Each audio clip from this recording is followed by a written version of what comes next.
You said something really interesting there, actually. You said that Yeah. most people are apolitical. Do you think that's the case? Like, what percentage do you think that is? Um, If you had to put a rough guess on it.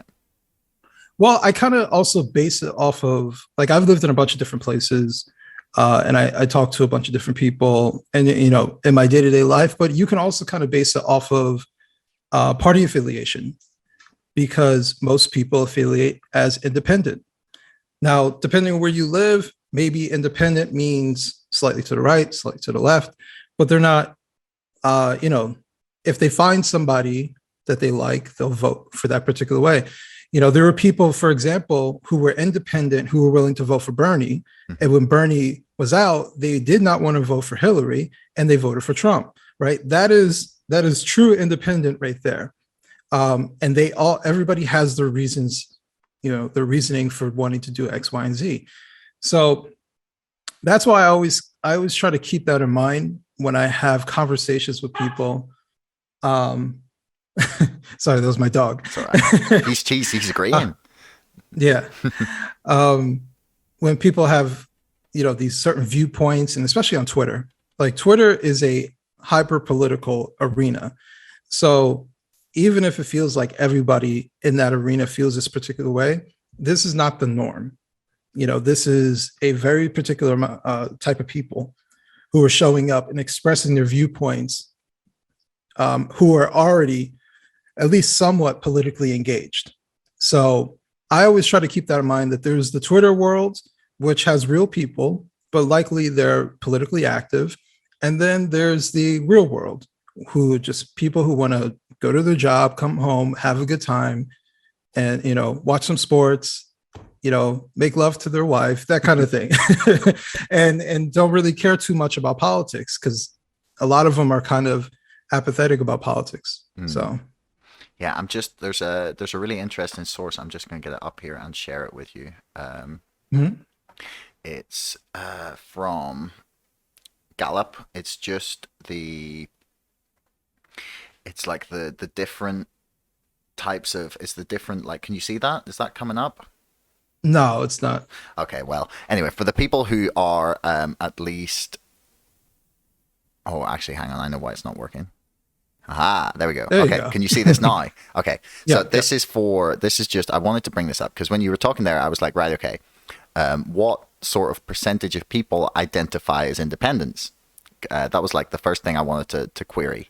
So I looked at this and I saw like the first few numbers here and it was like 46%, 42%, 41%. And I was like, oh, so it looks like maybe it's going up.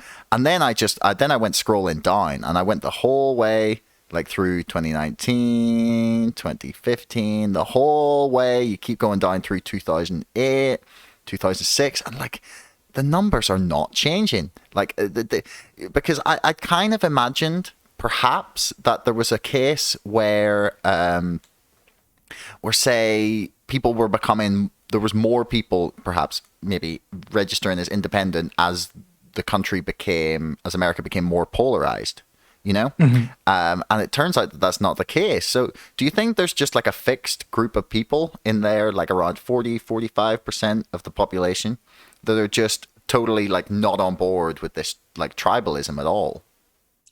I think so. I mean, they might be tribalistic to a degree, but I also think that there's certain personality types that lean in either direction, who hold on to certain viewpoints, who get more and more politically involved. I also think that there are certain things that have happened recently that made people get politically involved, but not necessarily politically affiliated, and those are two separate things. So, Like for what? example, Yeah. For example, what? yeah, for example, the whole critical race theory situation, which, by the way, the people listening, it wasn't just critical race theory. It was also gender ideology infused within, schooling, infused in, math, science, all types of different things. So there was a pushing of a narrative, and the for a lot of parents, they didn't realize this was happening until COVID forced their kids to work from not work to do schooling from home, and then the parents saw more directly what was being taught to their kids. Also, there was a push to change curriculum after George Floyd. So that was another thing. So there were some schools that were already doing this.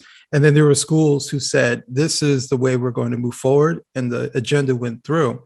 So, when we look at Virginia, you know, everybody was shocked. For me, I was kind of shocked, but I kind of wasn't, because as much as the mainstream media becomes not defensive, dismissive about the general public, I started noticing the more they're dismissive about the average person, the more that, because they typically lean left, the more that the left is going to lose.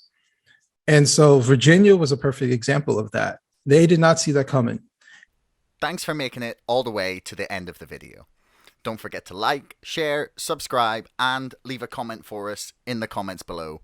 Let me know what you thought and if you'd like to see more of this from the show. Thank you, and we'll see you again next time.